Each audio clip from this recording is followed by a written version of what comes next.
Stress inoculation is essential for military members, first responders and others who exist in high consequence environments to function and hopefully even thrive in those environments. It's important also to look at stress and performance in the chronic sense.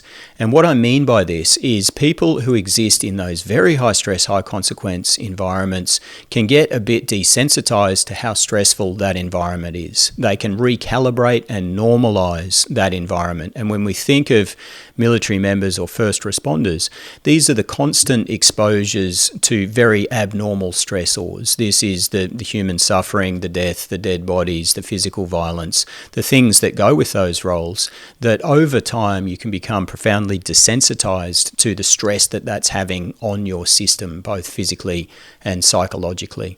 So when we think about the Yerkes-Dodson stress performance curve, this is being pushed into the overload space, but being held there because of the day in, day out exposures for maybe years to decades of time in those roles. And this is what leads to the higher levels of chronic stress response hormones in our bodies that we see. The studies tell us exist in certain occupations in higher levels than the general population, occupations such as military and first response, and ultimately contribute to the higher rates of mental and physical health consequences that we see in those populations. So while that reality-based training and stress inoculation is essential to do the job well, it's very important to keep sight of the fact that these roles are stressful and that chronic stress load is pushing you towards overwhelm and breakdown. And so having some strategies to be able to wind back very deliberately, to take time away from the role and to have some strategies when you're not on the job